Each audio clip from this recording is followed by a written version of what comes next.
Good evening. You have to put up with me just for a couple of minutes before the start. So for those of you who don't know me or who are new to Fletcher, my name is Rachel Kite. I'm the Dean here, and I'm really pleased to be able to welcome all of you to this event this evening, and a particular warm welcome to our special guest, Ivan Alexeyev.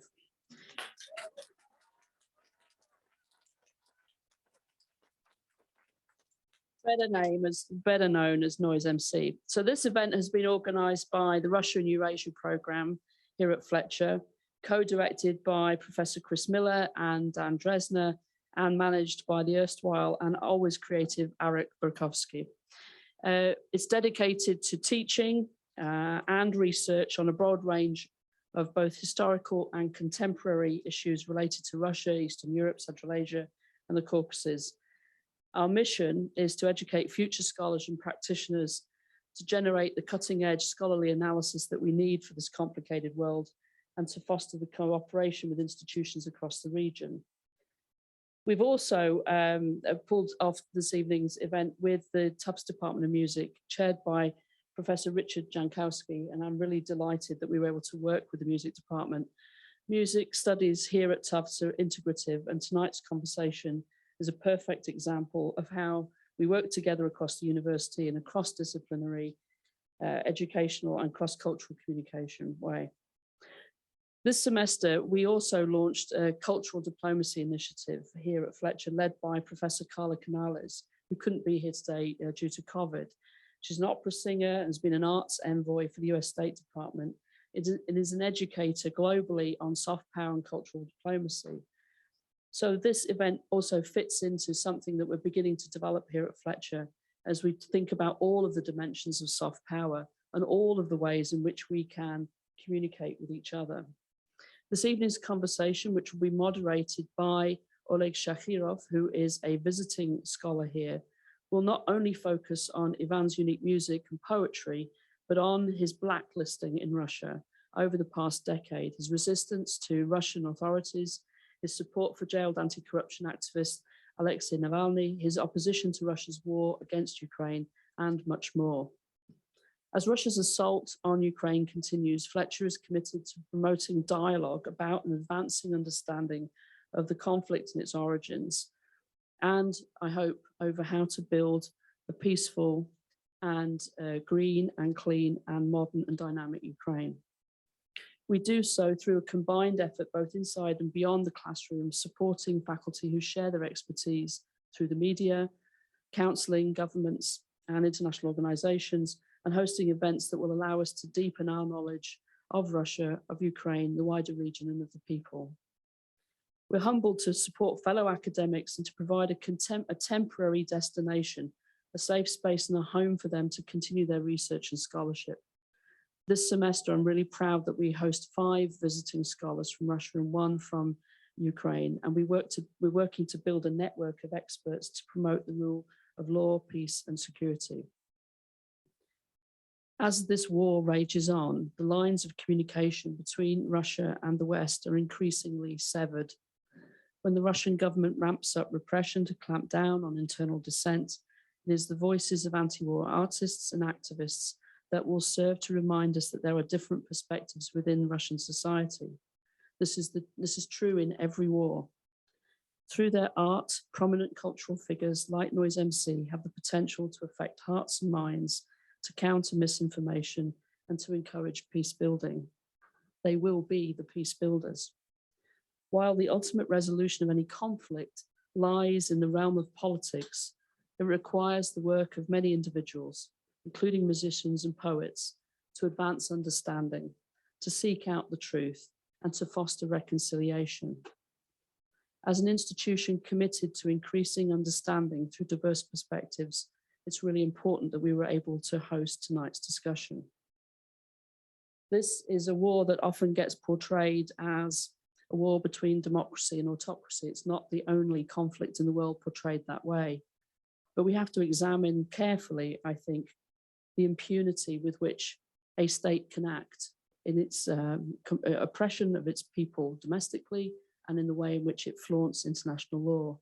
And we have to look inside ourselves as we set ourselves up as bastions of democracy and therefore ones that are right, on how we need to improve our own democracy, our own accountability, and our own fight against impunity at home and abroad. So on that note, I hand the floor over to Oleg, who is going to be in conversation with Noize MC. Oleg, the floor is yours.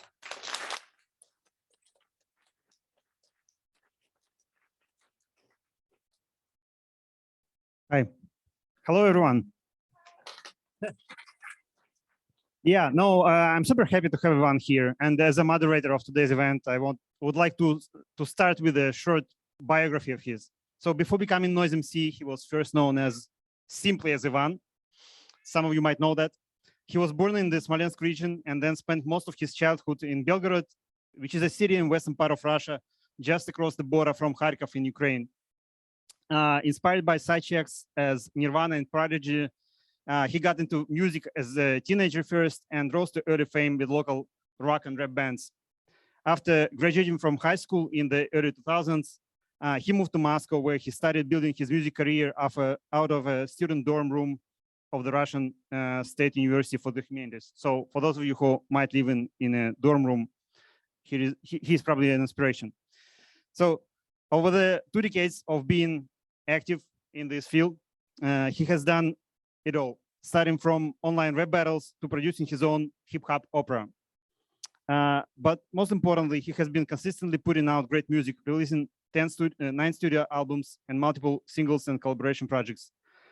He is renowned for his sarcastic lyrics, experimental sound, and freestyling talent, as some of you already know, and some will witness firsthand today. True to the product spirit of both rock and hip-hop, Noize MC never shied away from standing up against authorities. Early in his career, he famously expressed his distaste for the first TV channel, or for all TV channels for that matter. In later years, he took a prominent stance on social and political issues, opposing injustice, state censorship, and militarism. So last winter, right after the invasion, he denounced Russia's war against Ukraine and soon left the country with his family. In spring 2022, with a fellow artist Monetochka, he launched an improvised charity tour titled Voices of Peace that ultimately raised 340,000 euros for Ukrainian refugees. So with that, I would like once again to say that we are super happy to have you here, and I would like to give floor to you, Ivan, and all of you, please welcome Ivan once again.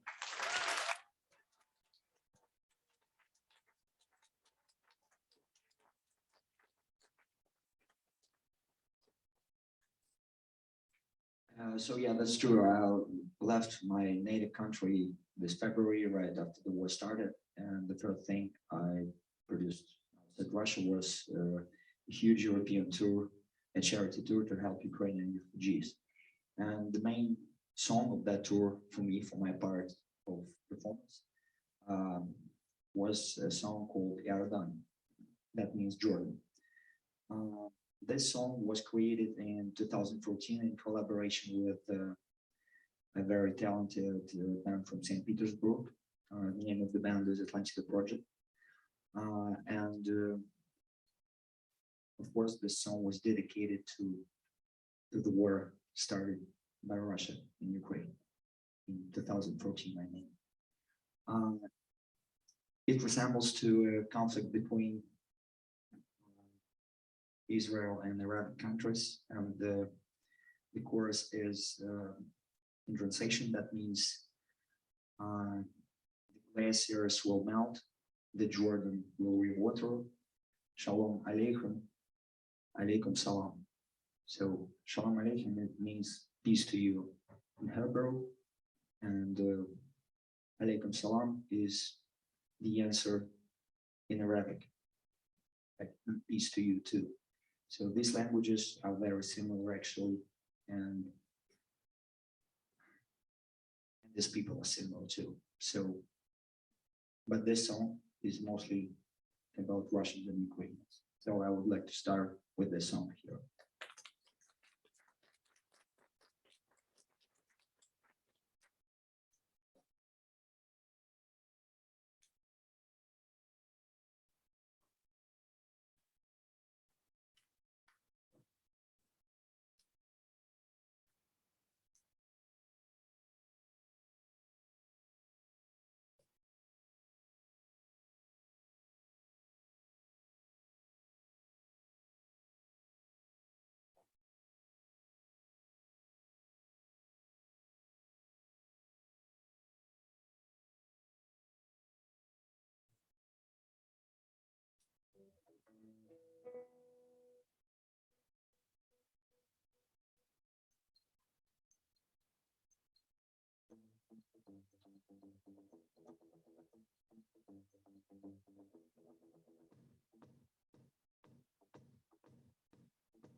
помирятся, шалом алейкум, ва алейкум салам. Ледники растают, распутница и Ардам. О, все помирятся, шалом алейкум, ва алейкум салам. В камуфляжные пятна опять на экранах сложатся пиксели. Очереди автоматные, многократно звукорежиссер приглушит микс. Или снова голос закадровый, невероятную правду нам о врагах наших расскажет. Слова свои сплатные, то нам прохладным читая с наших. И ни на одном из девайсов не откроются неудобные ссылки. Как дети бойца, спешащего в мане домой в коробке из цинка. С ухмылкой директор кровавого цирка билетные корешки считает. Но ледники растают, ледники растают. Ледники растают, распутница и Ардам. О, все помирятся, шалом алейкум, ва алейкум салам. Ледники растают, распутница и Ардам. О, все помирятся, шалом алейкум, ва алейкум салам. Голый король обещает всем подданным на зиму теплые вещи. С открытыми ртами народ рукоплещет в восторге от пламенной речи. От холода губы все трещины, на ветру дрожат голые плечи. Но дар убеждений и силы, все третий год ждут отвечено. Он обвиняет врага и стучащих в зубах и в узорах на окнах. Молы за врага не спешит возвращаться назад, перейдем перестаи. И чем дольше он говорит, тем сильнее и страшнее натиск ветров холодных. Но ледники растают, ледники растают, ледники растают, распутница и Ардам. О, все помирятся, шалом алейкум, шалом алейкум, шалом алейкум. Ва алейкум салам, ва алейкум салам, ва алейкум салам, ва алейкум салам.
Thank you so much.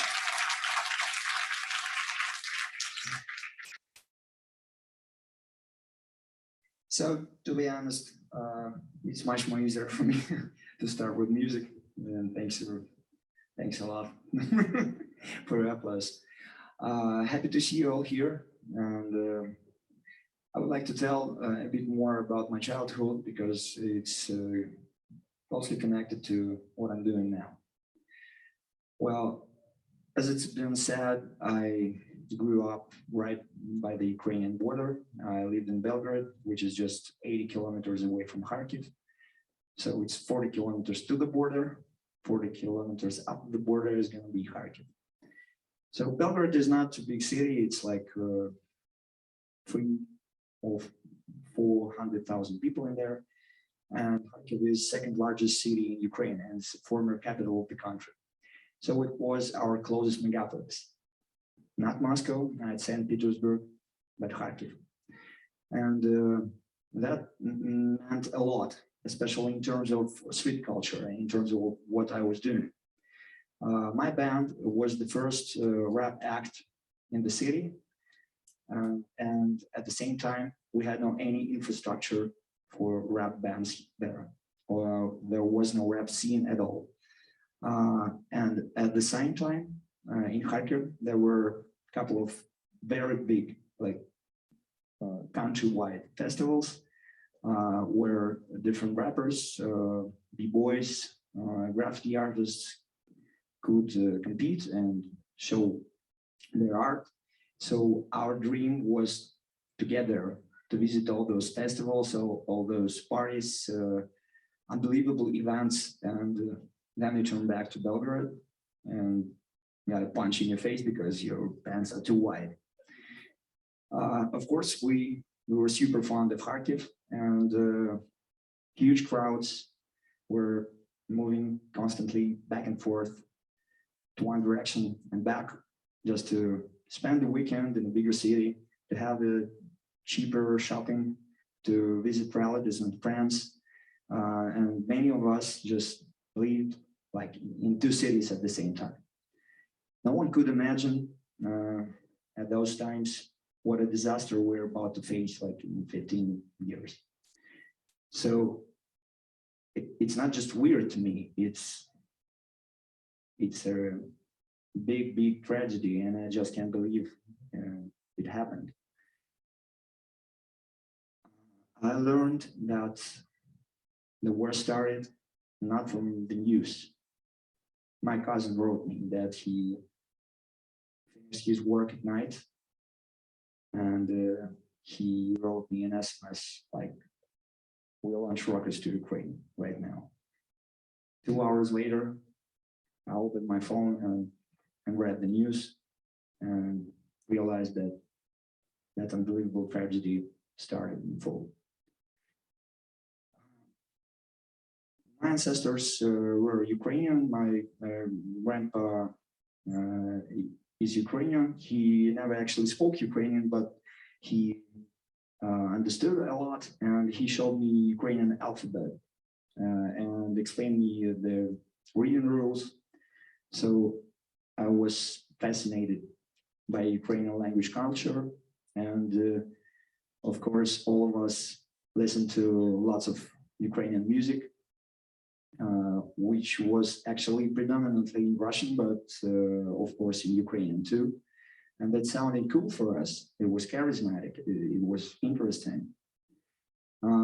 When I turned 17 and entered the university in Moscow, I left Belgrade, and suddenly I realized that Muscovites don't understand some words I use because it was Ukrainians, and my accent sounded Ukrainian to them. And I always considered myself 100% Russian, but in Moscow, like I wasn't. It was an interesting feeling. Actually, I dreamed about writing something in Ukrainian for maybe 10 years or more, but you know, many Russian propagandists and just regular people, they have such a stupid stereotype that Ukrainian is like village Russian. It's not at all. It's a complicated and full-scale language, which is very interesting, which differs from Russian a lot. So that way was very long, and at the moment I have only one song in Ukrainian. It's called Voodoo. It was written, I started writing it in Mariupol a year and a half ago when I was at the festival there. It was a great festival, by the way. They had a great lineup, and I visited that festival 5 years in a row. And last time I was there in August 2021.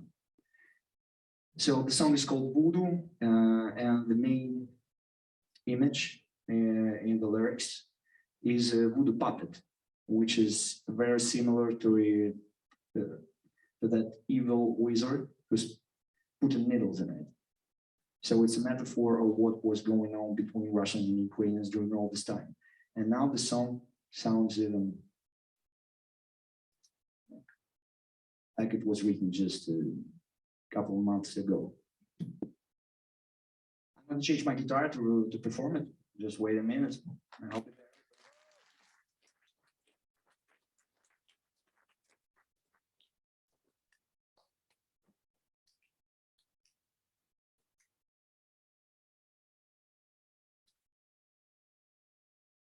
Yeah, by the way, I bought this guitar in Los Angeles, and I go with it through all the tour, and right every new venue I'm playing, I'm gonna do the same thing after I finish this performance. I'm doing it because this guitar is gonna be gonna put it into an auction to make charities. Follow our social media and maybe you'll be the buyer, okay?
Лягу в руці до болю, схожа, наче луна, устромляється в ціль, голка довга, наче війна. Не воскреснуть мерці, скільки зомбі на плоти, сморщі на чужому лиці, лікувати доручено молодим, поки сперечаються мудреці, чи Рим, хто придумав латинь, мука хочеться мав, зілля люте парить в котлі, назад летить бумеранг за принципом зворотньої петлі, перемога чи зрада, game over, чи mission complete, крутить люхери правди, описаних сміс, вилізні змі, правді слухає брата, прірва шириться, і потворимо як голови, а в руках падаються, цілком не стане наші мови. Слухай, якщо ти чуєш, Боже, пробач нам наші гріхи. Ще говоримо собі різними мовами, як вороги. Відміряй всі версії, один раз відріж, одна дупа, два стільці, не сідай біж. Вибери в яку скроню, розрядити патрони, а постанцю не віру, волі покажи тролу. Кожне слово, як у мозку, багатогранний трон. Той шум цирку, що так лавить голову сілам свір, де змінника НАТО ходить, ми тут всі за мир, і будемо за нього аж до ядерної зими. Що значить ми собі гадимо самі, нема ніяких нас окремо, ви окремо ви.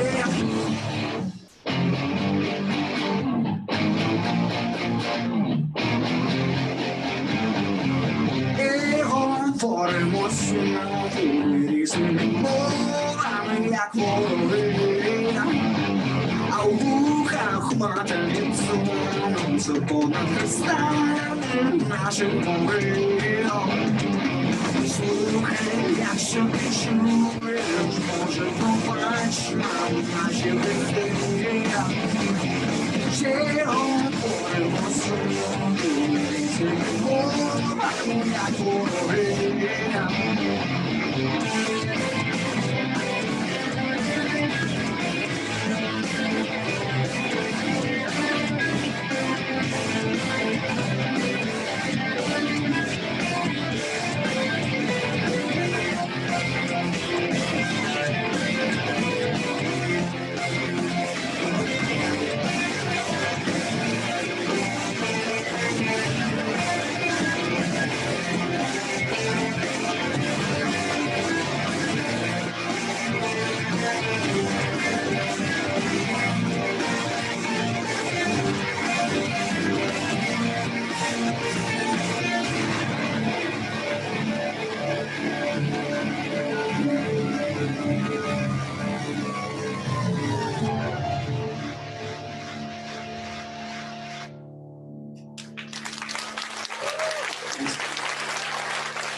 I had some issues with the Russian authorities and police even before 2014, but after I supported Ukraine when I was in Lviv as a headliner of the very popular Ukrainian festival in August of 2013 and supported Ukraine there,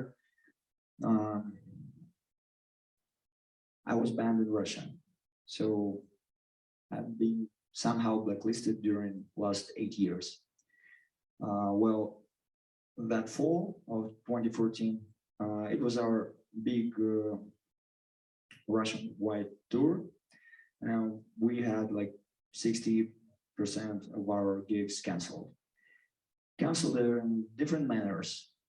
Usually it happens like you're about to come to the city and some people just call to the venue and first they tell you you shouldn't have this artist here. When people start asking questions, what's the reason? They were told like, you're gonna lose your alcohol license, or you're gonna have some troubles with firemen, or just don't do it, and that's it. So some of organizers and venue owners, they just gave up at that point. Some of them kept trying to make it work. So it looked like you come to a gig, you start playing, you play like 5 songs. After that, you have a man with a gun on the stage and full ammunition, and a couple of guys in regular fit with their police IDs. And they say something like, we've got a special operation here. We're looking for drug users, drug sellers, and all the stuff. Please stop the concert. And now we're starting to like check all the audience. That kind of attitude to us continued during like 2 or 3 years. After that, somehow it was quite easy years. And of course, now I'm totally blacklisted. I can't perform in Russia. It came to this point finally, like almost 2 years ago, after I supported Alexei Navalny. Right after that, we couldn't play anymore. Almost couldn't. 37 shows were planned, and we played 4 of them. So, and maybe 2 weeks ago, it was announced that I'm now considered to be a foreign agent in Russia. Being a foreign agent, well, it's something similar to what the enemy of people meant in Stalin's Soviet Union.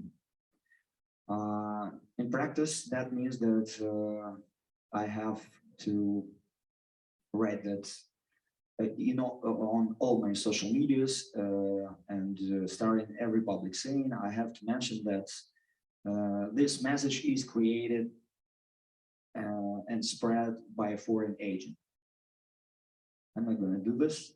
I don't live in Russia anymore. It may cause troubles because after some violations, I may start being considered to be a violator, and it may cause to restrictions like I can't visit countries that make extradition to Russia. But so the next song I'm about to perform is called "The Song of the Traitor," and this song was written a year ago, before this all started, like a full-scale nightmare, but this song sounds like it was written yesterday, I think.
Затеять чьих-то чувств, и вот поэтому я молчу. Ведь стоит рот открыть хоть чуть-чуть, я тотчас кого-нибудь огорчу. Ранимый ОМОН без нежных лент и очень чувствительный президент. За тем, чтобы их ничем не расстроил я, следит обидчивая гребня. И пусть на лубянке проверят внимательно эту гнусную песню предателя. Уж давно бы пора наказать его показательно. И вообще встать счетом в карман, счетом с налогами. Почему его раньше не трогали? Нужен новый предательского логовя. Просканируйте каждую щель, просканируйте каждую щель, просканируйте каждую щель. Хотел в окно посмотреть на двор, но запрещает Роскомнадзор. На эту песню мы снимем клип без звука, синенький логотип. На весь экран 5 минут подряд такой вот трек и видеоряд. А каждый, кто его репостнет, сразу получит штраф и условно год. И пусть на лубянке проверят внимательно эту гнусную песню предателя. Уж давно бы пора наказать его показательно. И вообще встать счетом в карман, счетом с налогами. Почему его раньше не трогали? Нужен новый предательского логовя. Просканируйте каждую щель, просканируйте каждую щель, просканируйте каждую щель.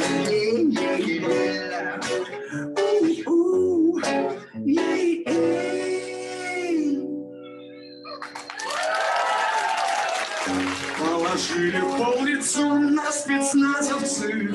Мы дрожим листом осенним осиновым. Они ищут запрещенное за фазациями. Уж все книжки из шкафов почти вынули. Публицистика, фантастика, классика. Гарри Поттер, Мандельштам, Фрэнсис Коппола. Все, меж чем ни в жизни выявить связь никак. Как ни попадя валяется по полу. Говорила ты мне, Ванечка, ну зачем? Не дают же ходишь жить, прости господи. Нету все ж таки ни Гитлер, ни Пиночет. Где барон из фильма Дюна, весь в спинах. мы дрожим, листом осенним плывем. Коля не виноват, то и не отмазаться. Лучше б я молчал, родная, прости меня. Дома был такой уют, без спецназовцев.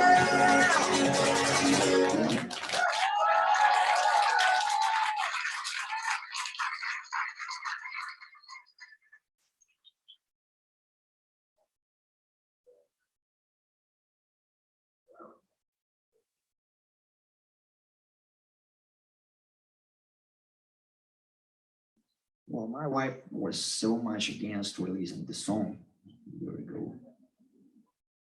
It was an unbelievable scandal, actually. And the last verse you heard was written, it's based on the scandal, actually. So I'm going to translate a bit, what was going on here. So the first verse is about like, I don't want to hurt anyone's feelings, and that's why I'm silent. I don't tell anything, because all those cops, all those authorities, and of course the president are so sensitive persons that I just don't want to hurt them. The chorus is about like,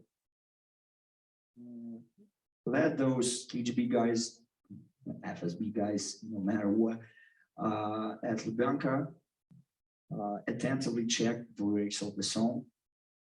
And why is this guy still free? So it's the chorus. The second verse is about Roskomnadzor. Roskomnadzor is such an institution or committee, or, well, it's actually the source of censorship in Russian. It's Roskomnadzor. And the second verse is based on the punch like, I wanted just to take a look in the window on the air, but it's banned by Roskomnadzor. It's prohibited to do this. And the third verse is about how all those SWAT guys, I mean Russian SWAT, SWAT, go to my flat and look for something prohibited among the bookshelves. And it's about how all those books lie on the ground, like Harry Potter, Mandelstam, and all the books that could never be connected to each other. They all lie all together on the floor. And there is a part about my wife telling, I told you, Vanya, why are you doing that? We're just live like, okay. Maybe you could be silent, like in the first verse. Well, 3 minutes and so much explanation. Sorry for that.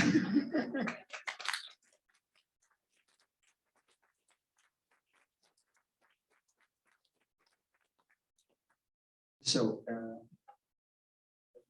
as I started speaking about the family, I'd like to perform a song which is called Quarrel Behind the Wall. It's written from the point of view of a kid whose parents are about to divorce. It's an autobiographic song, and initially it's like a rap rock song, but I made a version where I just play piano. I'm gonna play that acoustic one.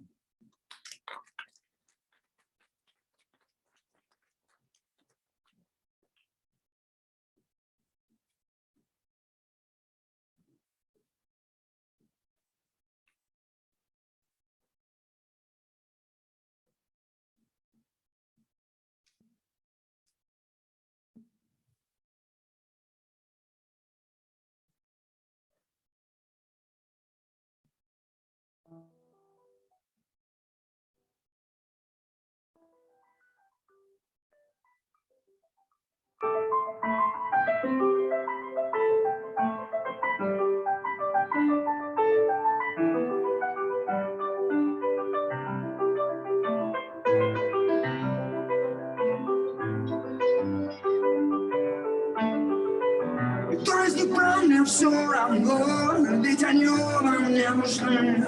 Я засыпать привык давно, подруга не со стены. А прыги серьезных взрослых слов уже не мешают мне видеть сны. Я засыпать привык давно, подруга не со стены. Мне снова приснится, что я смело набираю высоту. Это так смешно, раз я летаю, значит я расту. Город из-за что в мою комнату впустит темноту. И я покину дом, сквозь потолок уйду.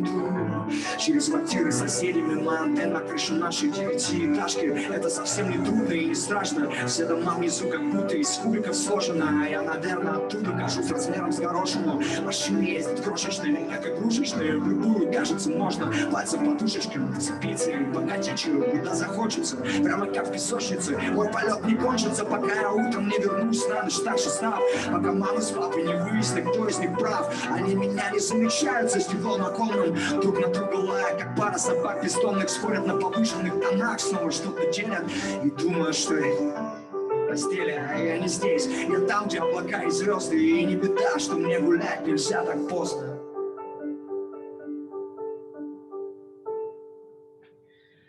И кто из них прав, мне все равно, ведь они оба мне нужны. Я засыпать привык давно, подруга не со стены. А прыги серьезных взрослых слов уже не мешают мне видеть сны. Я засыпать привык давно, подруга не со стены. Мне снова приснится, что я смело набираю высоту. Это так смешно, раз я летаю, значит я расту. Город из-за что в мою комнату впустит темноту. И я покину дом, сквозь потолок уйду.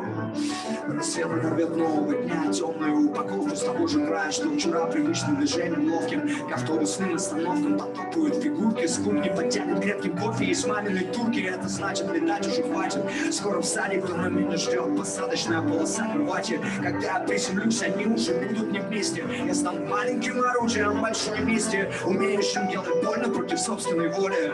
Мечом футбольным, летающим над полем, от игрока к игроку, от ворот к воротам. Мама, папа, я не хочу таких полетов.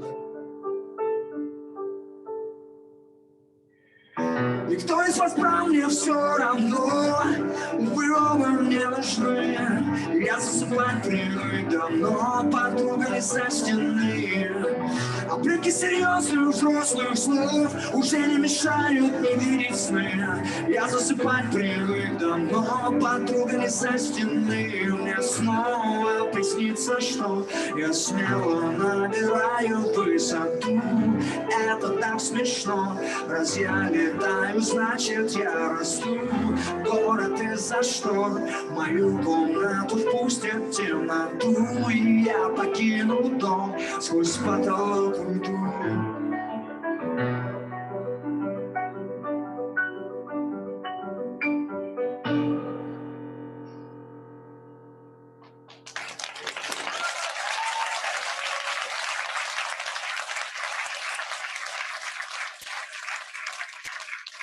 So the chorus means something like, I don't care who's right, who's wrong, because I need them both.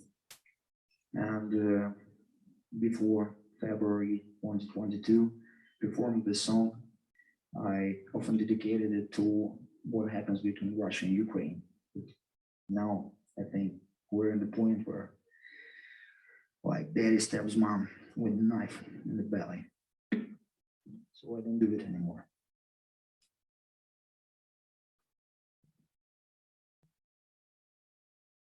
My favorite thing when I was a kid was reading to sci-fi. And I've got many songs with lyrics referring to some space prevalence, things like that. And now it's going to be the space part. Okay.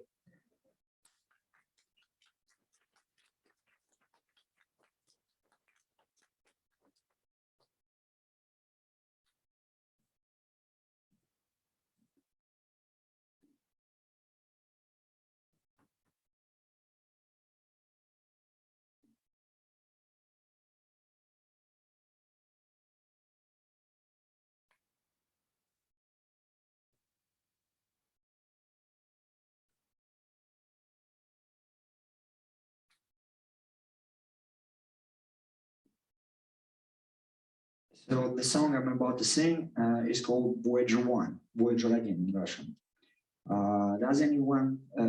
Does everybody know what Voyager 1 is? It's a space probe. It's an American space probe, guys. Launched from Earth on the 5th of September, 1977. And it's the most distant artificial object from Earth made by human. It has a special disc, a golden disc on board, with the records of sounds of Earth. It was created to maybe one day meet another civilization and to pass them some information about our planet. Voyager 1 is the main image of the lyrics of the song. It's written from the point of view of Voyager 1. And I wrote the song. When I wrote the song, I dedicated it to my mother, who died 12 years ago. But nowadays, this song sounds like it's about refugees, about people who lost their home and have no hope to come back. It's the first song on my last album, which is called Exit to the City.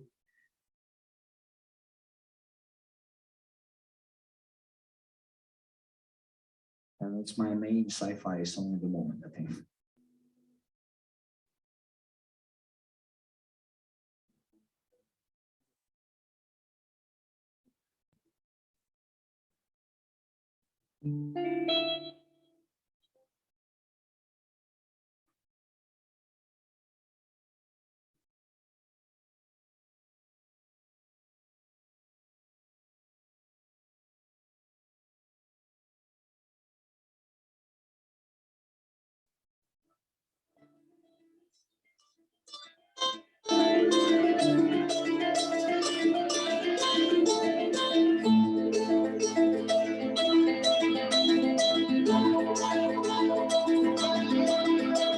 Столько лет прошло, холод жжет в груди. Эй, земля, Оля, Voyager 1. Выходи на связь, срочно выходи. Нас китайцев слазь по Млечному пути. Да так и не сумел себе найти другой ориентир. До тебя теперь миллиарды звезд. И сверхновых нет среди старых звезд. Все как second-hand, а мне надо first. Я незваный гость, изучаю здесь внеземную жизнь через линзы слез. И звучит как песня, тишина в твоем ответе. В моем горле полностью ветер поле размером 100 квадратных световых тысячелетий. И я не на твоей орбите. Меня сносит звездный ветер вдаль. Загорелись сон твоих событий. И клином сходится свет на дальней точке, там позади. Самый лучший из возможных планет, но только там ее давно уже нет. Ее уже не найти, клином сходится свет на дальней точке, там позади. Самый лучший из возможных планет, но только там ее давно уже нет. Только призрачный свет. Ребрами прикрыл черную дыру. Все наши миры прямо в ней сожру. Ни один потом не сбежит уже. Дурак он на том грузом на душе. Как ты притащу, надо же. Я тебя прошу, хоть один сигнал, импульс хоть один. Выходи на связь, срочно выходи. Мне не вывести вакуум кругом явно по уши. Эй, земля, алло, милый дом, услышь мой бой уже. Это Voyager, тишина в твоем ответе. В моем горле полностью ветер боль размером 100 квадратных световых тысячелетий. Я не на твоей орбите. Меня сносит звездный ветер вдаль, за горизонт твоим самовлечением, и клином сходится свет на дальней точке, там позади, самый лучший из возможных планет. Но только там меня давно уже нет, ее уже не найти, клином сходится свет на дальней точке, там позади, самый лучший из возможных планет. Но только там ее давно уже нет, призрачный свет ее уже не найти.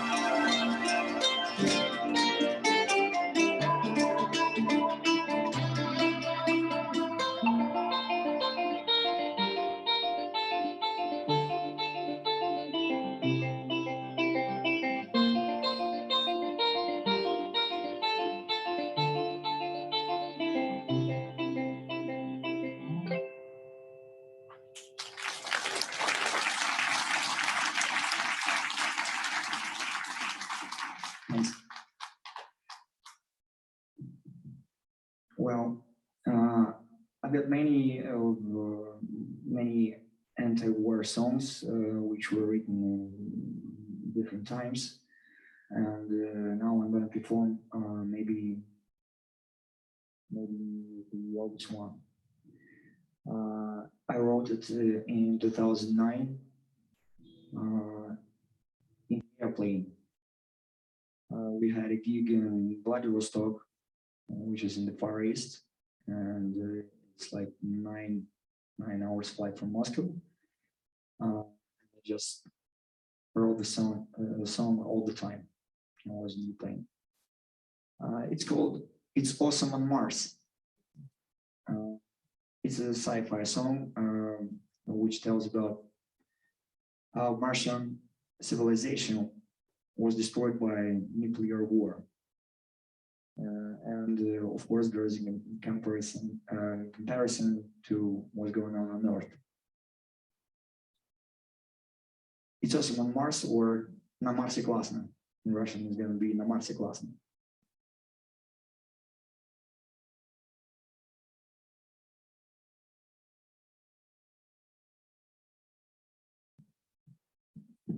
And of course, it consists NASA sounds in the intro.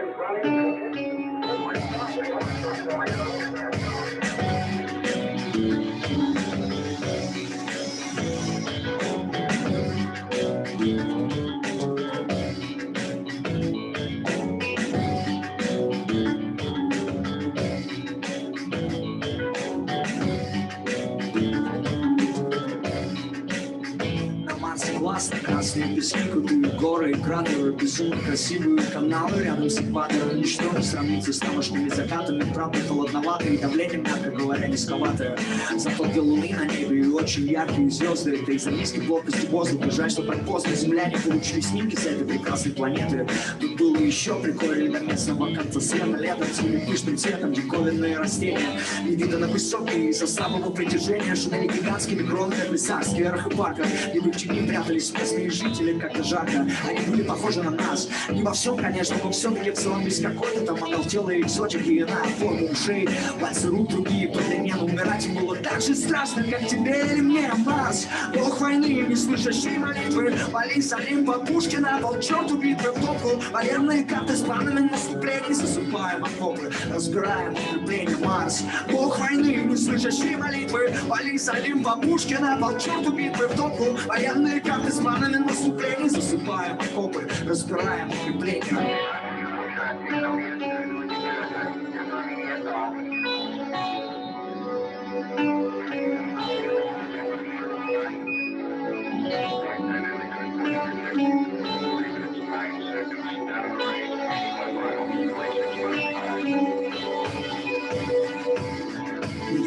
флешки ворочали каменные блоки. Пирамидами шутка, тут нельзя не уложиться в сроки. Они орошали посевы, делали из тростника папирус. Уверены, что им помогают в этом рае Осирис. А на красной точке под синим черным южном небе ночном, пока рабы отдыхали от проделанного днем, пока жрецам снились каменица, фараоны кошмары. Самолеты и ракеты заполоняли радары. Пару ударов, еще пара попытка перехвата. Забавная все-таки штука, этот ваш мирный атом. Высокие технологии, культура богатая. А теперь только красные пески, крутые горы и кратеры. Безумно красивые каналы рядом с экватором. Но некому больше любоваться тамошними закатами. Крутятся вокруг солнца рыжий безжизненный глобус, а вокруг него в свою очередь Деймос и Фобос Марс. Бог войны, не слышащий молитвы. Полис Олимпа, Пушкина, полчерту битвы. В тот военные карты с планами наступлений. Засыпаем окопы, разбираем укрепление Марс. Бог войны, не слышащий молитвы. Полис Олимпа, Пушкина, полчерту битвы. В тот военные карты с планами наступлений. Красные пески, крутые горы и кратеры, безумно красивые каналы рядом с экватором. Ничто не сравнится с тамошними закатами. На Марсе классно. Красные пески, крутые горы и кратеры, безумно красивые каналы рядом с экватором. Ничто не сравнится с тамошними закатами. На Марсе классно. На Марсе классно. На Марсе классно! На Марсе классно! На Марсе классно!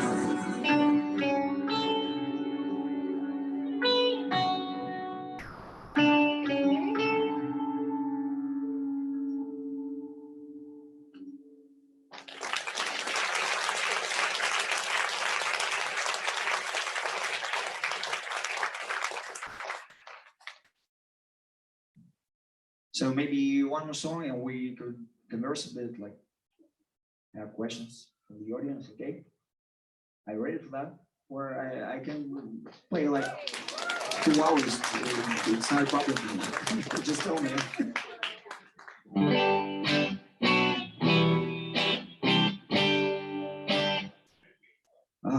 The song I'm about to perform is my most popular YouTube video at the moment. It's based on a sample from a called Russian rock group, which is called Гражданская оборона, and it's called Всё как у людей. This is a song written on political and social issues in Russian. It was released 3 years ago. It was 2019. Unfortunately, it just becomes more and more relevant from year to year, unfortunately.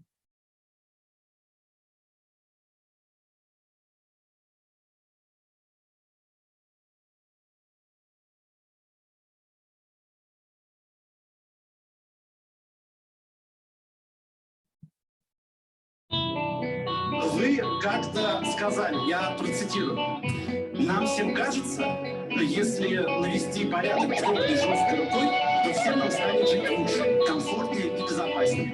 На самом деле, эта комфортность очень быстро пройдет, потому что эта жесткая рука начнет нас очень быстро душить. Начала уже? Это я сказал? Да, это вы сказали в 96-м году. Я этого не чувствую. Не душит? Нет. Голову в коробке пластмассовой вместе с телефоном, ключами и паспортным рентгеном, сканером светит ласково в целях безопасности государственной. И обратно вряд ли пришьют уже, руки ищут затылки над обрубками шеи, туловища за крупными клетками к стенам, не видно из контейнера, что там с телом. Лето с мелконным булом коробку тащит, и для Тулова тоже подыщут ящик, станет странным избавленным в нем лежащий, почти покойником, почти настоящим. Кто-то, может быть, даже помянет на 40 дней. Все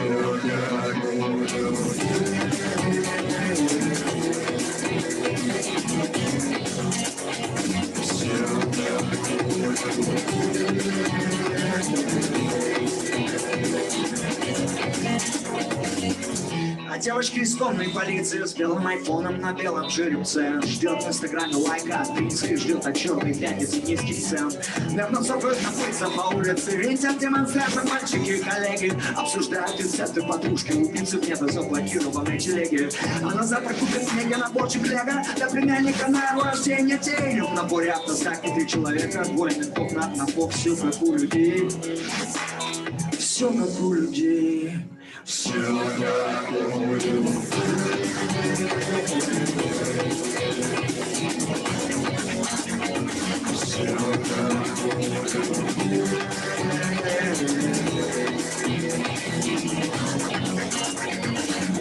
СМИ голосят, что повсюду агенты МИ-6 ЦРУ и Моссада пугают исчадием ада звездно-полосато на Санта-50-м. Лед под ногами майора ломается легче, чем корка фалафеля. Майор не боится, майор не утонет, майор, если что, потискаты. Ты слышишь, как слепы скрипят и жужжат старомодным дабстепом. Это снова сволочи, убийц перед светом. Нас выпьют, усуплят все светом. А чтобы чужие боялись своих посильнее, не бей. Все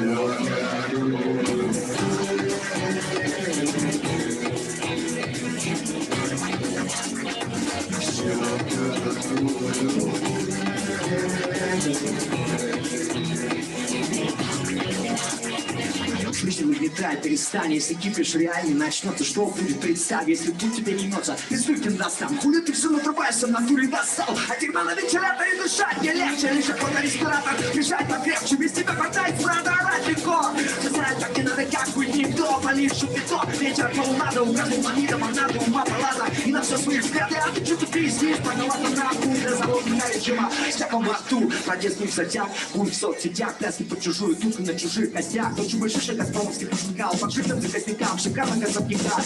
Неравнокомнатный квартир с совмещенным санузлом. Микрофон за 100 рублей, самопальное музло. Ты же выбрался оттуда, значит повезло. Так фильтруй базар, мощность, же тут число. Уютная коробка мещанского райка. Лубочные картинки про счастье дурака. Типичные сюжеты культуры суррогат. Дешевка по дешевке, а шкура дорога. Ну ты давай вот спроси у своих детей, где их папа нужнее, смотрит новостей, чтоб ноги об него вытирать по телеку. Или в гарнитуре, чтоб сиденье поднять у велика. Скучно, что ли, живется без пистолей. Пока кормят, ешь, пока поет, пей.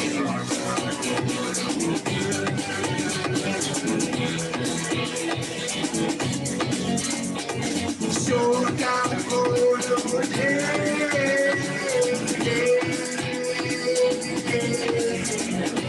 Все как у людей.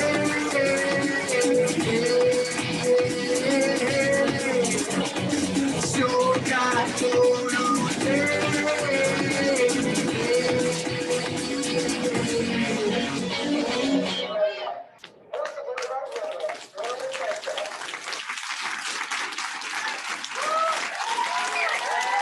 Thank you so much.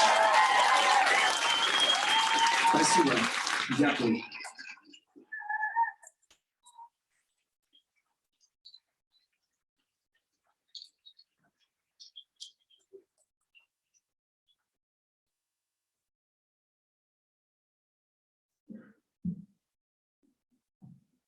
Okay.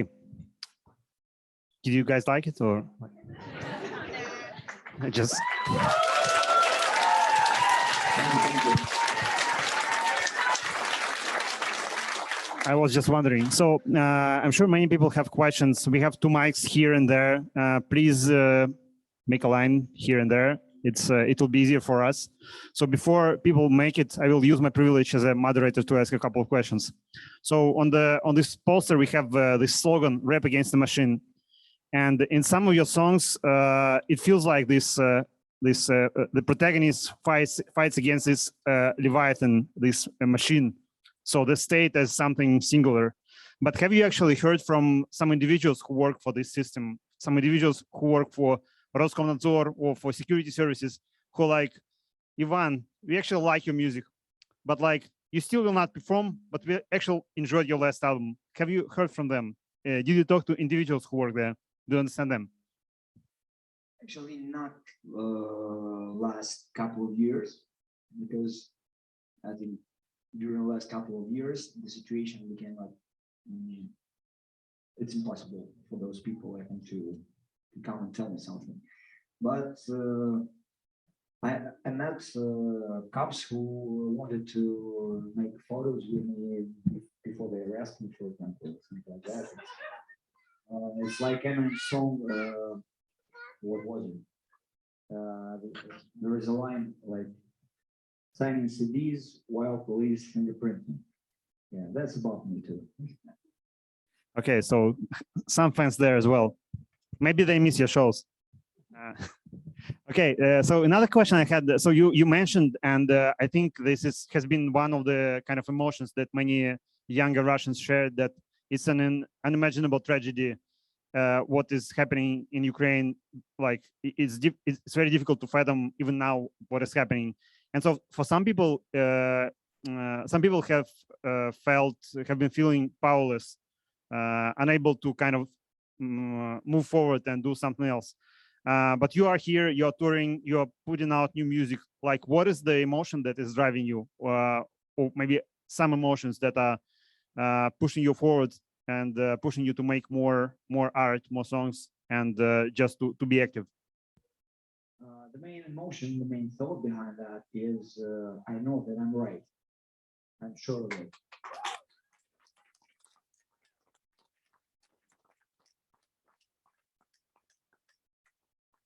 Okay, maybe final question before we give it back to the room. So this is a question from my daughter, who is not here. She would love to see the show, but maybe sometime next year. So the question she asked is, so you're one of those artists whose songs became almost folk songs. It's not uncommon to see a person out on the streets with a guitar playing one of your old hits, which is not common for every artist. So what is your opinion about your songs traveling this way, not only through streaming services, but from other performers, maybe amateur or up-and-coming performers, but who just perform them like you once did on the streets in some cities? Yeah, I often meet people who like bring me a guitar to sign and tell me that they started playing guitar, learning how to play, just to play my songs. And of course, I'm super fond of that. I'm proud of it. And it's much more important to me than some, I don't know, charts, money from streaming, or selling tickets to the shows.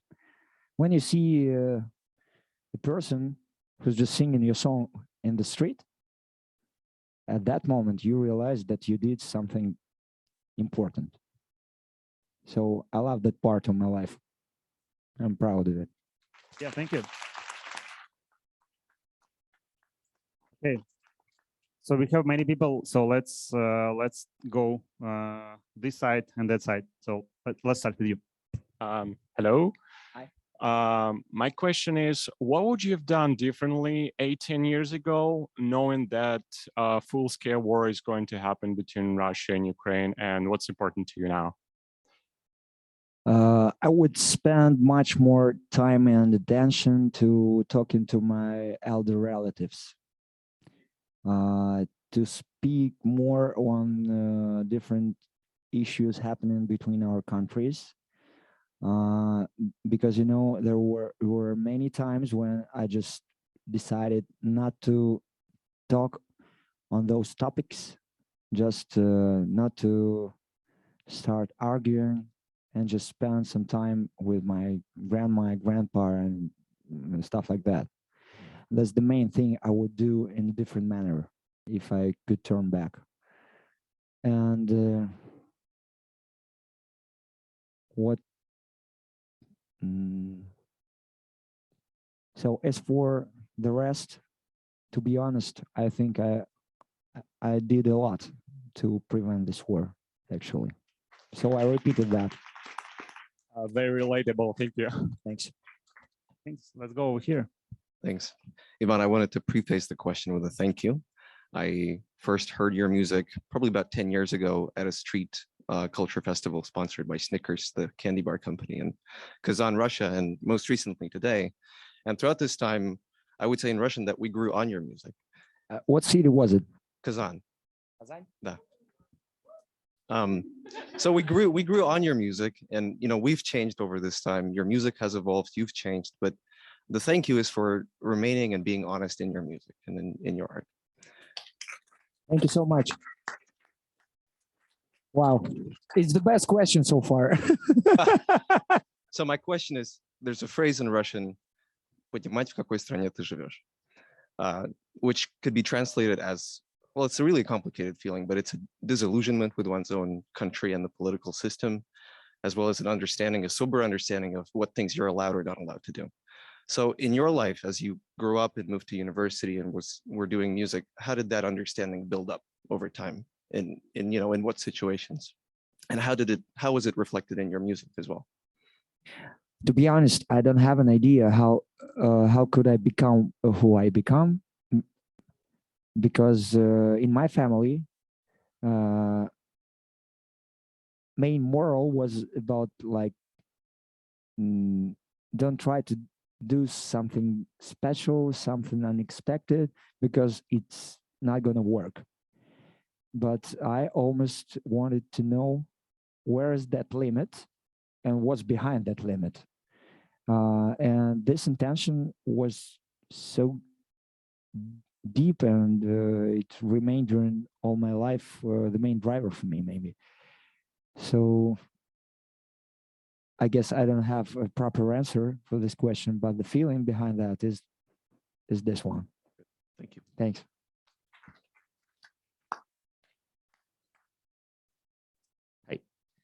So, preface from me as well. Thank you for all your music and your position. Specifically for the last song you performed, I probably contributed to the half of the views on the YouTube of this song, personally, I mean. Thanks a lot. And the question. So I'm from Belarus, and pretty bad things happened there in 2020, and a lot of people fled the country. And I know, I live in Lithuania. I see you all guys there. Not me, probably. So a lot of people fled, and at first, most of them were saying that they're planning to come back when things get better. Now, 2 years after that, I hear more and more voices that we're probably not gonna come back. We got used to live outside of Belarus. It's different, and we like it, and most likely we're not gonna come back. How do you feel about that? I mean, in current context with Russia, obviously not with Belarus.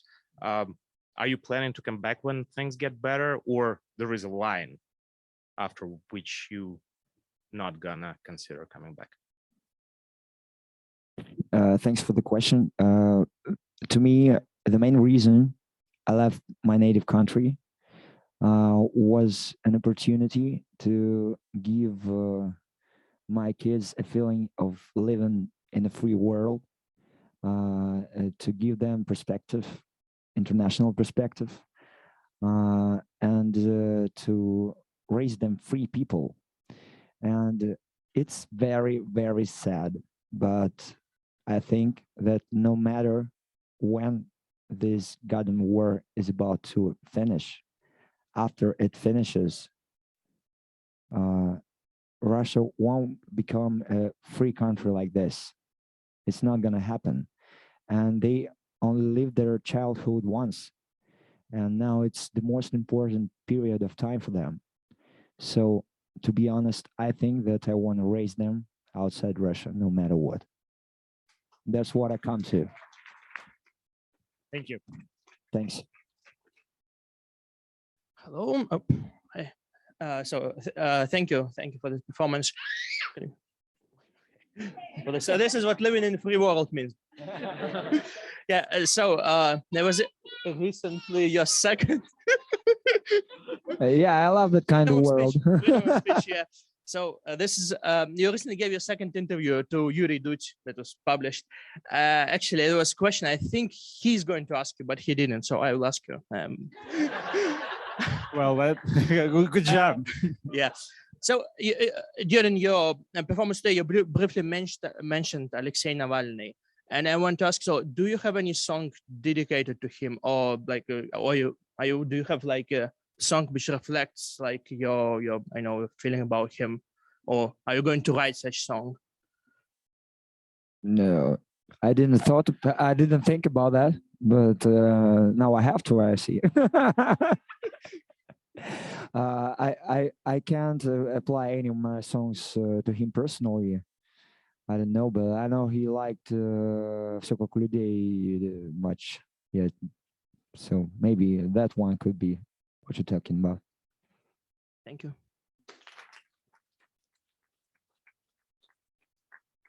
Yeah, Ivan, so thank you so much for what you do, and the music is incredible.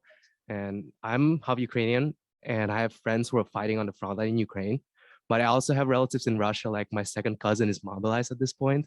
We have no idea where he is, and his personality is the type of person who would not fight back. So he didn't do like protesting or anything. So he's just somewhere right now.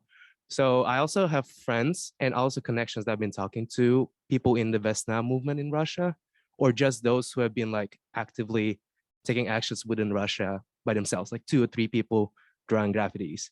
So my question would be, do you have any message or recommendation to those guys who are risking their lives and fighting in Russia, even though they're just spreading leaflets or actually speaking up? And also to just general public, even Russians who are abroad, who have not been protesting, have not been doing anything much, unlike Belarusians or other communities that have been taking actions. Of course, all of us, no matter where we are, it's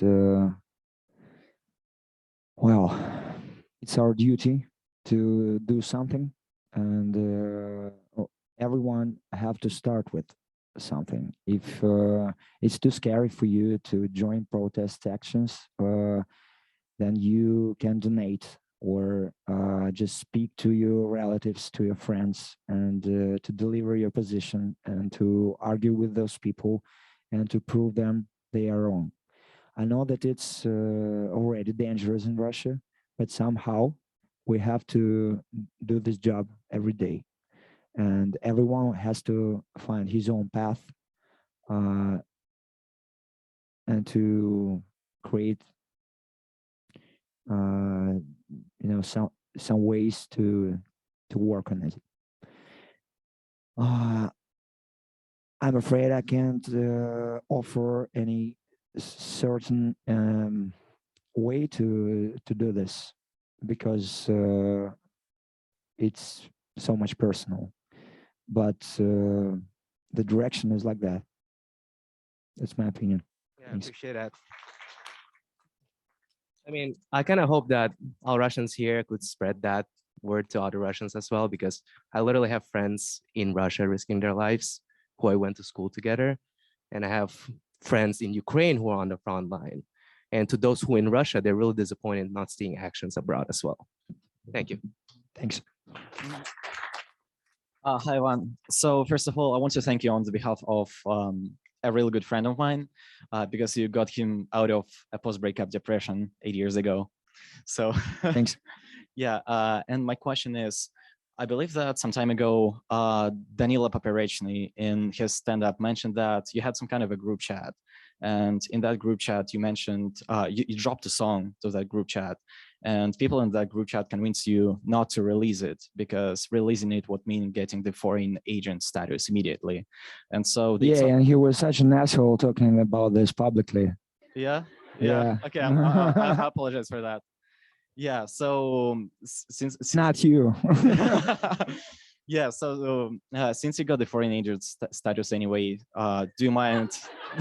Do you mind telling what was the song? Are you going to release it eventually, or have you heard it already? Or it's too late to release it because it was good when it was written, but now it's too late for the song.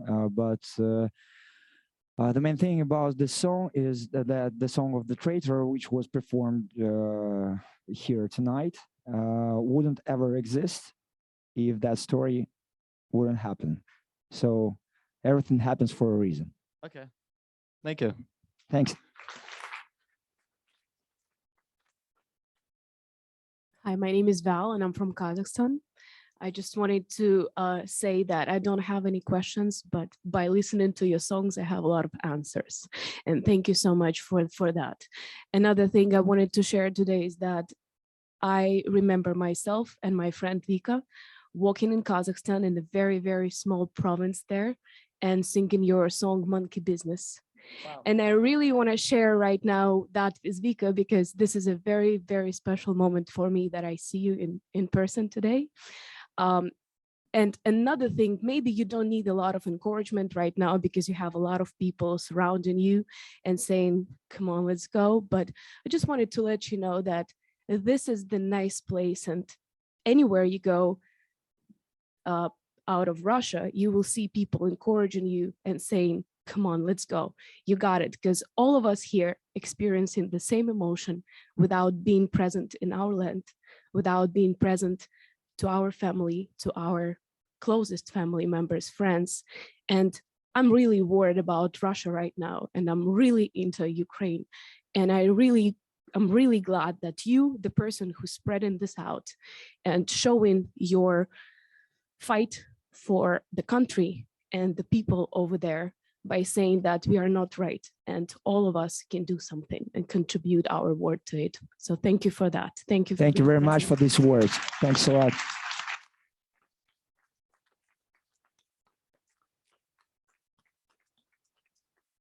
Hey, my question will be a little bit different, but I was curious for so many years. I will still use my opportunity to ask this. So as you mentioned, you have lots of songs about sci-fi, and as a PhD in astrophysics, I was always curious how you used all this physics and astronomy terms so accurately. I mean, I'm fascinated, honestly. I was wondering, do you have any experts behind, like, besides you? I don't know, how do you do it? Maybe you did PhD in astrophysics as well? No, I didn't. Actually, talking of my latest sci-fi song, Voyage 1, I wrote it after my elder son. He was 11 at that time, I guess, or 10. He was fascinated by Lucy and Stephen Hawking's books. And he told me, Father, do you know anything about Voyage 1? And I told him, yeah, I know something. And he started asking me whether I know this thing about it or that thing about it. And I failed. And after that, I took his book and wrote that song in maybe 2 or 3 hours or so. It's amazing. Thanks a lot. Can I have a follow-up question on Voyager? So there is this theory that maybe it was not a good idea to send this spacecraft out somewhere, because if we find like an alien civilization that is kind of not it's us. Come, please. Yeah. Come here. What's There's your lots opinion? of food. Would you, if it was up to you, like, would you send a Voyager? What would you put on it? I've got the song Voyager 1. What would I put in it? I wrote it to put it on Voyager 3. Thanks.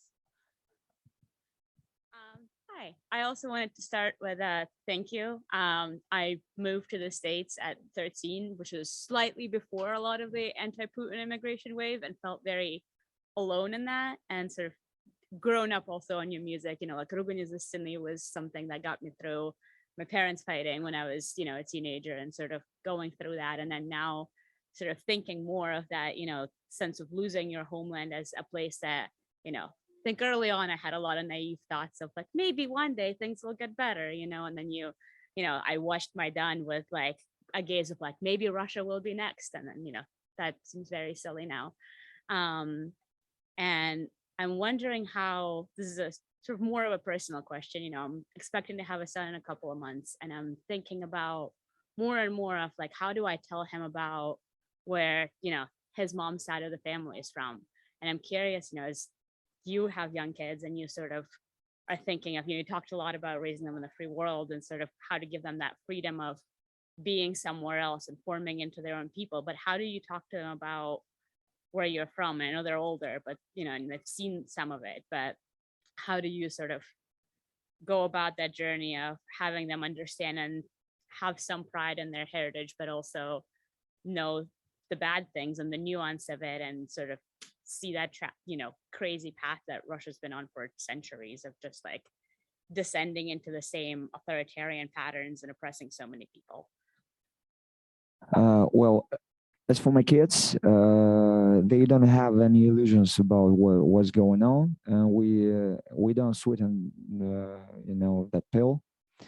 For example, my elder son, when we just moved, constantly repeated almost every day, like in the evening, you're just walking with the family, and suddenly he says something like, "Putin has stole my country." So they understand what's going on. They understand where they are from, and they're so much connected to their Russian friends. Some of them had to move from the country as well, just like them. And I don't think I have to do something special to talk with them on those topics, because they're, well, war makes people grow mentally much faster, and of course they're affected by these processes too. So we just speak with them like they're the same age as us, almost like this. So that's the answer. Thanks.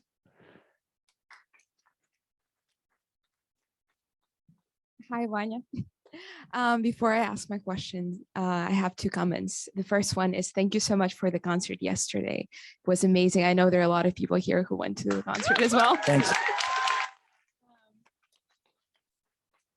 The second comment is I wanted to congratulate you on being recognized as a foreign agent, because we all know that it's a sign of quality today in our country. And my question is about Lithuania and your new life, so to say, there. So I was curious to ask, why did you choose Lithuania specifically? Because we know that there are so many immigrants in Armenia, in Turkey, from Russia. And was it hard for you to adjust to life there, and maybe to language there? Yeah. It's a very good question. Actually, it was me who chose Lithuania, because Lithuania chose me.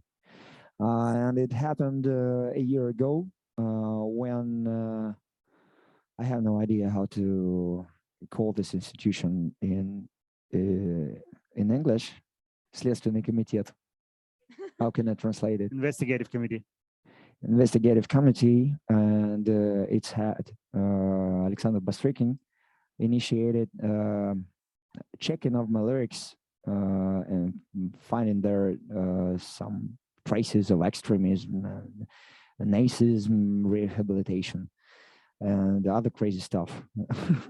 So, and at that point, it was December 2021, Lithuanian Human Rights Organization offered visas D for all my family due to that issue.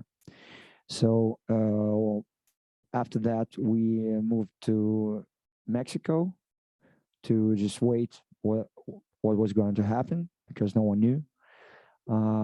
After that, in February, we came back to Russia, and the war started. We understood that we had to move like very fast. So we went to Lithuanian embassy, and they just gave us those visas, and we moved to Vilnius.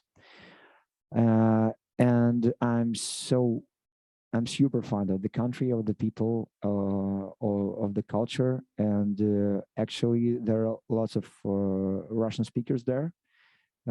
So on one side, on one hand, I don't feel an alien there at all, because Lithuanians I meet, most of them can speak Russian somehow, and these people are very kind, and they are always ready to help.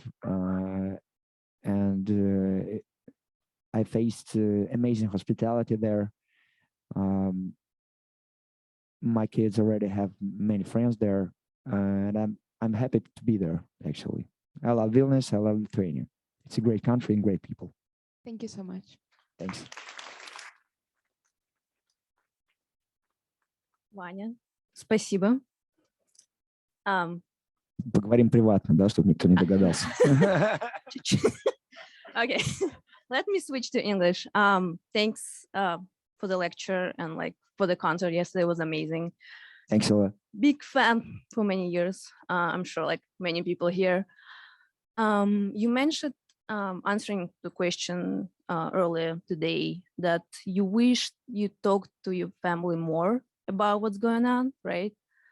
But we all know that it's damn hard to do that. Like I have like relatives who like it's unbearable, like impossible to talk to, like impossible to like change their mind. But I guess my question is, are you planning to, I guess, release any songs about propaganda? Or like, is it like in your mind at all? Or maybe something like another version of «Из окна», первый, второй, третий канал of 2022. I don't know if that's in your mind at all to come up with something like that at this point, but just curious. Yeah, I'm going to. Me, Monetochka, and Vita Isaev, we started the band, which is called Voices of Peace, just as like our charity tour was named. And now we're finishing our second single. We're waiting for the video clip, and that video will be released like in a week or two, and it's about propaganda. So yes, I'm going to do it. Looking forward. Thanks.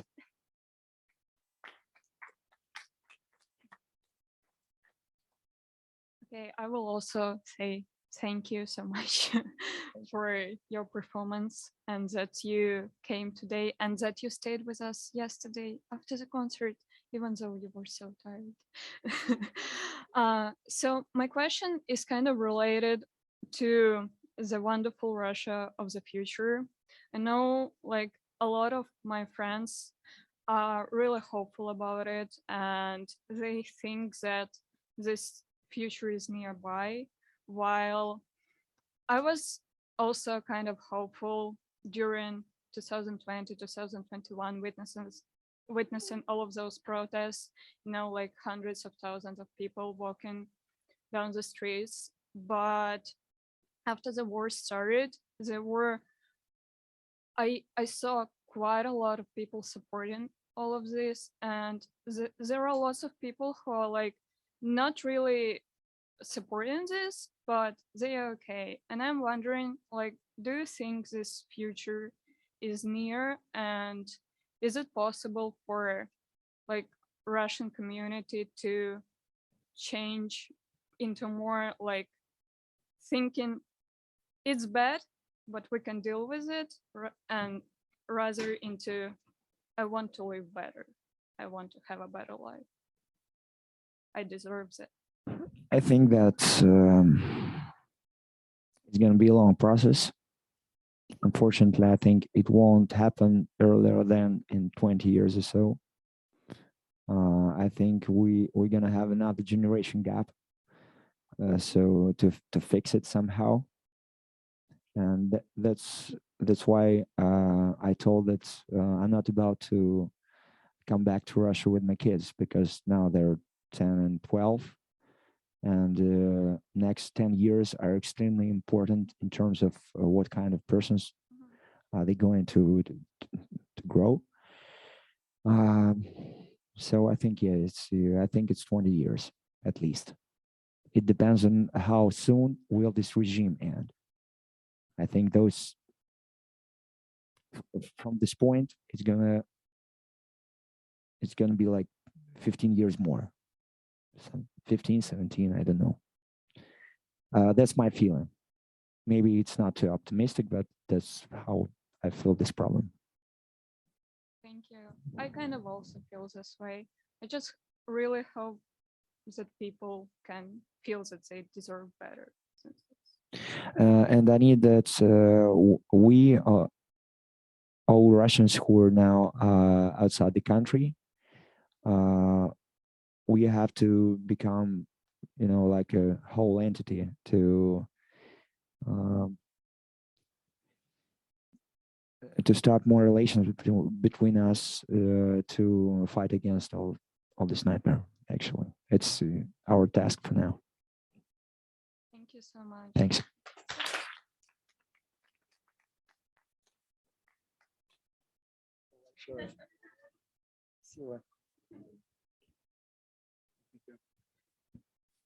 Это так мило.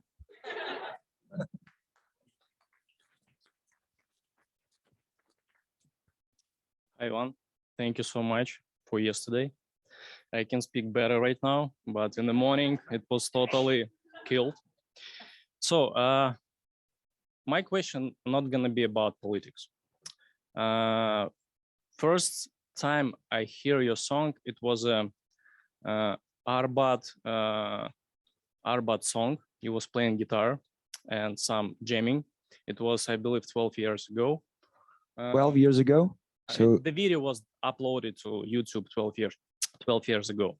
Maybe no, I think if it was Arbat, probably it was like 2005, 2006, something like this. Yeah. So anyway, we're the same age. So you're 37, me too.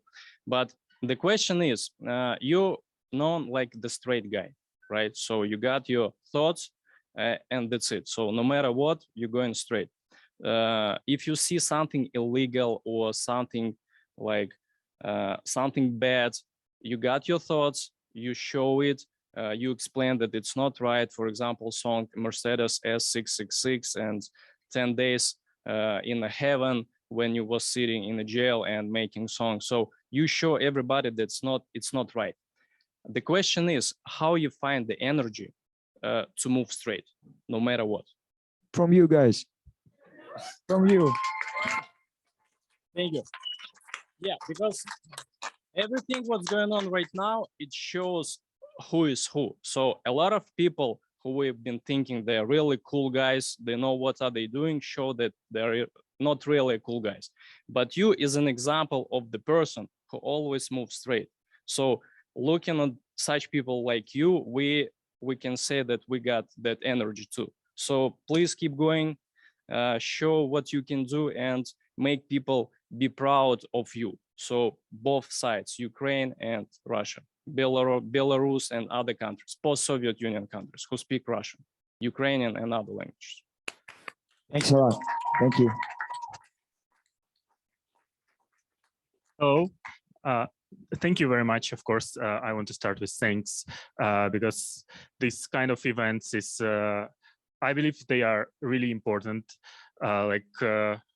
I myself, like a Russian living outside Russia for quite a long time, I feel that I need to process many things, and your songs help me a lot. Thanks for that. And particularly today, thank you for referring this conflict as going for much longer than from 24th February. But of course, from this date, things changed heavily, and it became really a nightmare and madness. And today, you were talking to us with your songs in the previous part, and I myself take the first song as a big dream of a future where people agree with each other and go in peace. I hope that we will see this, even though this is quite a small hope, but still, because we arrive in the end with the song "Всё как у людей." I even don't know how to translate it to English. Like yeah, I tried to translate it and I have no idea. But anyway, the idea. It's like keep up with Joneses, but vice versa. Yes, like you don't want, but they exist, and still we have we are here, and thank you all guys for coming today, because I think we need to go on. We need to somehow arrive at this better future. But all this was kind of a comment and a big thank.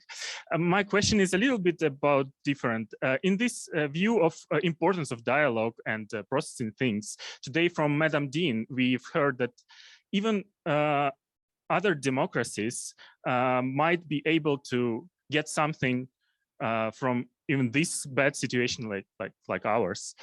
So I want to ask you, maybe do you have something to say to other countries, to USA, to maybe other people from this situation? I don't know if they want to hear or not, but as a part of dialogue, I want to ask you this. You know, nowadays you can easily see that slogan everywhere in many countries: "Be brave like Ukraine." So, but I would like to address this message to other countries too. Be brave like Ukraine. So go ahead, and don't be so scared of Putin's regime and all the things they're doing, because now I see that these guys, they behave like rednecks, like people who like street criminals, actually, and all those civilized democratic leaders and governments, they're like, wow, we never met that kind of attitude. We don't know what to do with that. So be brave. That's my message. Thank you. Guys, we need to be wrapping up. So thank you for your attention. Let's take 3 questions here and 2 questions there, and Ivan will try to answer them and maybe give you one of his final songs for today. Yeah, can you just ask 2 questions after each other, and Ivan will take them. Sure. Hi, Vanya. Thank you very much, not only for your music, not only for your views, but for raising money for refugees. Thank you very much. My quick question, and very easy one, will be, are you planning to expand this charity? And if so, how? So we're thinking about making one big gig, maybe in Istanbul, maybe somewhere else, with Manetechka as well next year. I can tell you the date or something like that at the moment, because it's a complicated process. But yes, we're gonna continue doing it. Thank you very much. Yes, thanks. Thanks. Hello, Anya. I also want to thank you for your art, for your position, for everything that you do. My question is not really politics related. First time I visited your concert was maybe 2008 in my hometown, Arkhangelsk in Russia. And now М33. Okay. М33. Это могло быть только там, в Архангельске. Клуб ваш. Да. Переходы эти после вашего концерта на русский, английский, это, конечно, сложно. So, and now you're giving all the concerts abroad. Possibly you're not going to give any concerts soon in Russia anymore. So I was wondering if you notice any difference in like the concert vibe and like the audience, like how the concerts go in other countries with like other immigrants, all of us here, expats. So if you see any difference. You know, every place, every gig you play, it's unique in some aspect, but I can't see any serious huge difference between concerts I played in Russia and Belarus and Ukraine and Kazakhstan, or concerts I played in Europe or I'm playing here. So the vibe is similar, and it's strong and positive, and I'm super fond of it.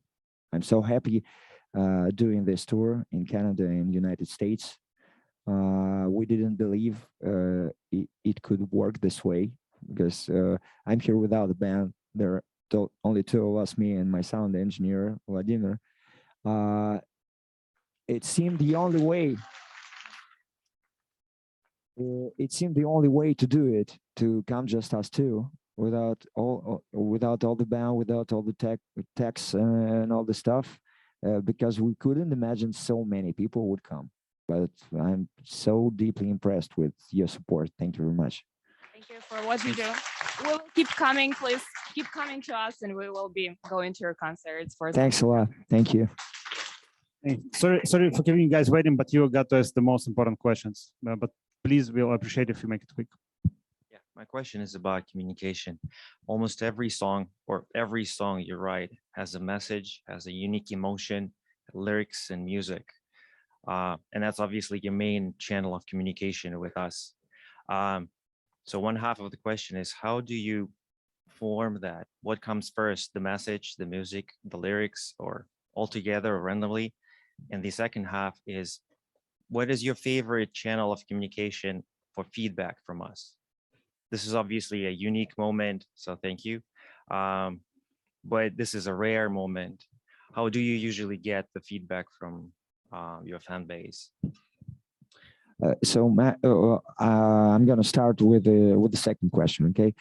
Because my favorite form of communication is going on right now. So thank you for all your questions and for your attention. I'm so deeply inspired with that. But yes, it's a rare moment, and I can do it like 3 times a week or so. Normally it's social media. Of course, I don't have enough time to answer everybody, but when I see somehow some interesting message in my in personal, I try to answer something. So, and what comes first? Predominantly, it starts with some, feeling leading to the main concept of the song. Sometimes it's first line, sometimes it's an image, like with Voyage 1, like with, I don't know, It's Awesome on Mars, songs like that. First, you got that concept and the feeling, what kind of emotion the song is going to cause. And after that, you just start, like pulling it from somewhere, just centimeter by centimeter.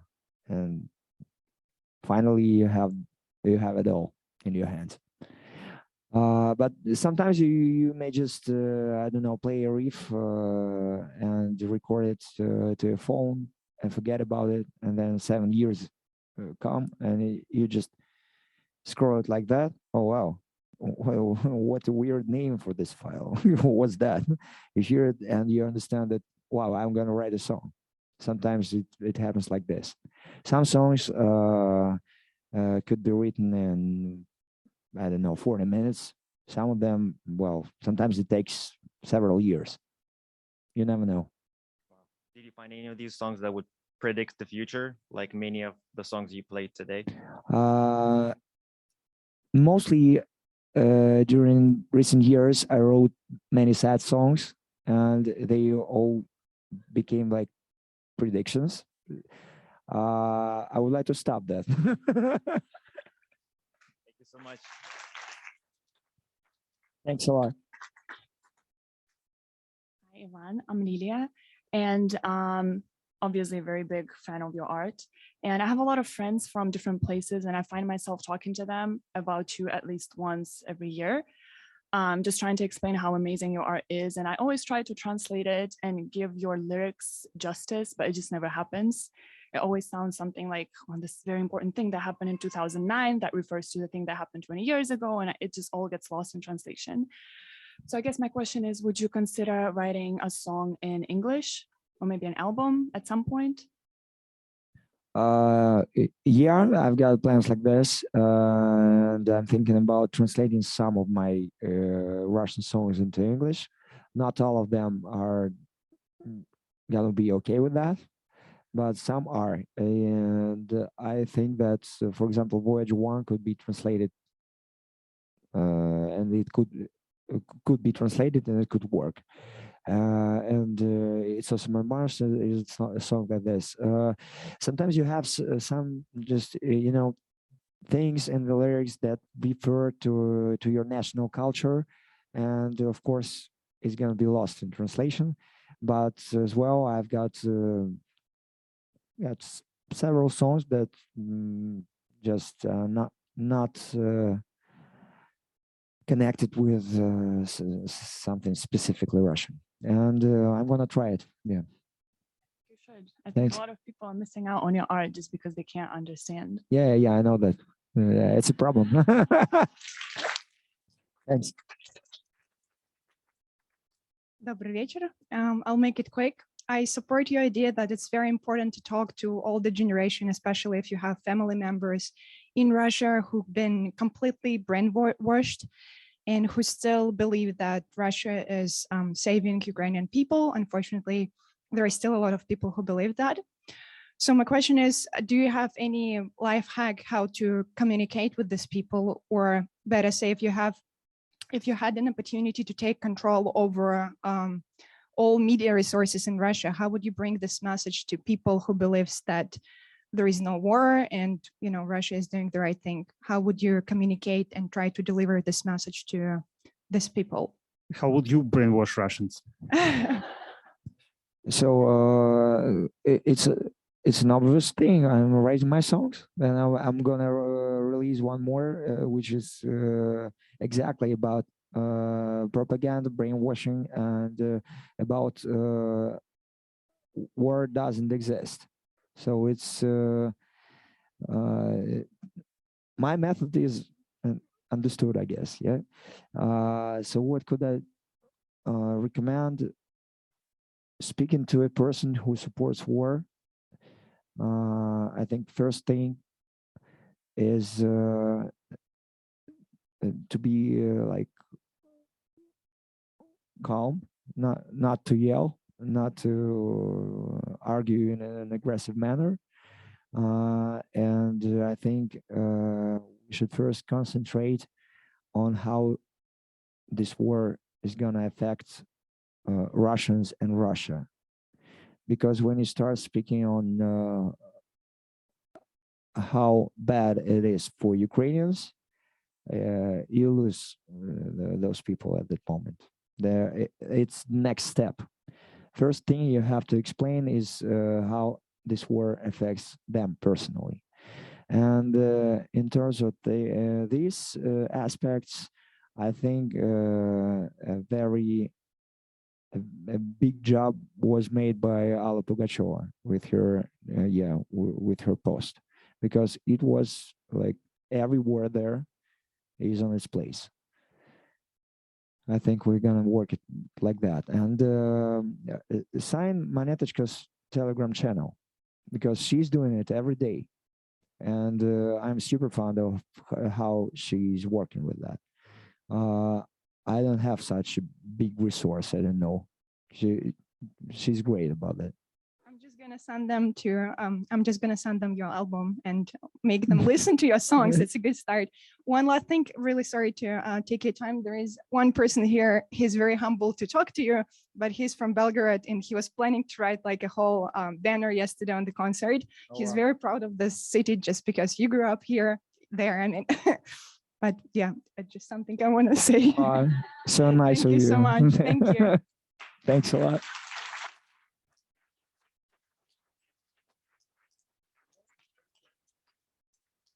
Well, thank you so much, everyone. We had so many interesting questions, and Ivan had some interesting answers. And I mean, without further ado, I should give the floor back to Ivan to finish up with another one of his songs, and we'll call it a close after that. Thank you. Okay, thank you so much.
This song is called Universe is Infinite. It's based on a multiverse theory. And it's dedicated to my wife.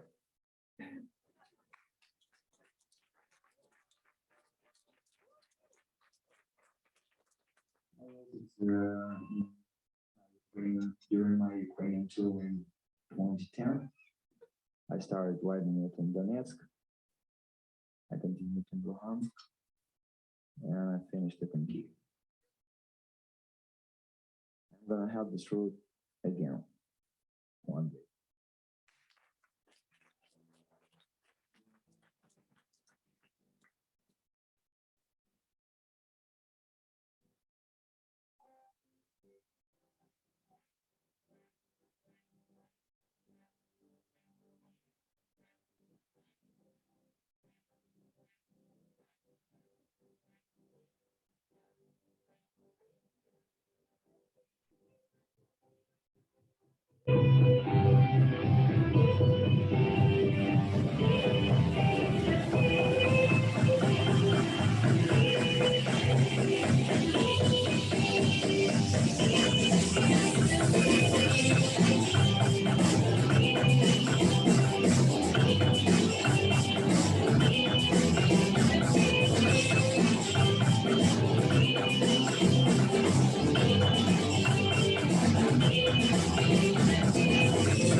Планеты, где-то сейчас происходят те же события, но время меняет уже ход весь метры. Если вселенная бесконечная правда, то прямо следует из этого факта, что ты точно так же ждешь, когда я вернусь обратно, где-то там, в моей далекой галактике. То есть не ты, конечно. Утопию, конечно, если, конечно, все это не утопия, и вселенная действительно бесконечна.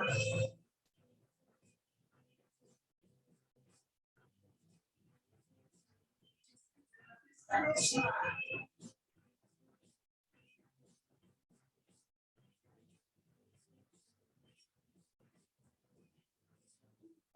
На телефоне, чтобы сыграть в пальцы ситуацию, то помимо миров повторенных полностью есть и такие, что могут чем-то отличаться. Получается, что где-то на законных соответствий есть такие версии нашего мира, где мы с тобой либо уже не действуем, либо изначально прошли друг друга, либо мы там можем даже счастливы. Могут быть самыми разными, но они не хочу даже не прощаться.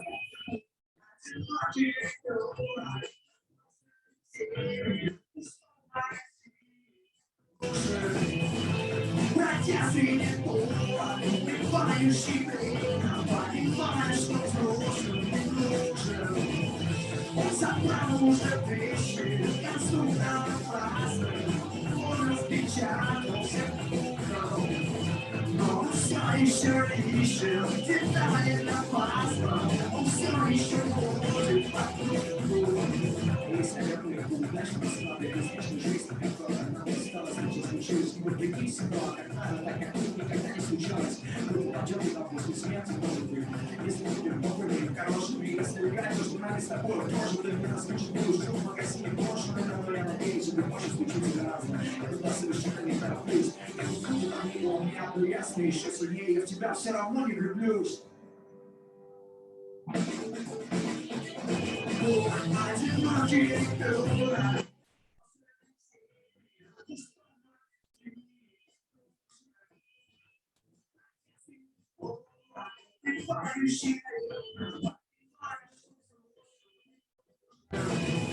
Он забрал уже вещи, конструктор красный, он распечатал все кукол. Но он все еще ищет детали на паспорт, он все еще ходит по кругу. Одинокий дурак, прошлой зимой, пустом магазине не лучше. Протяжный непора, убивающий время, понимаешь, что взрослый не нужен. Он забрал уже вещи, конструктор красный, он распечатал все кукол. Но он все еще ищет детали на паспорт, он все еще ходит по кругу.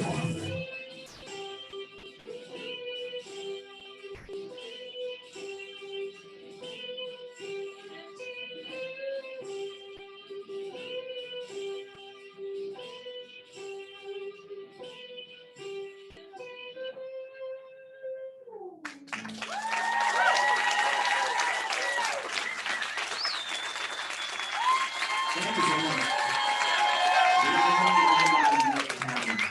you.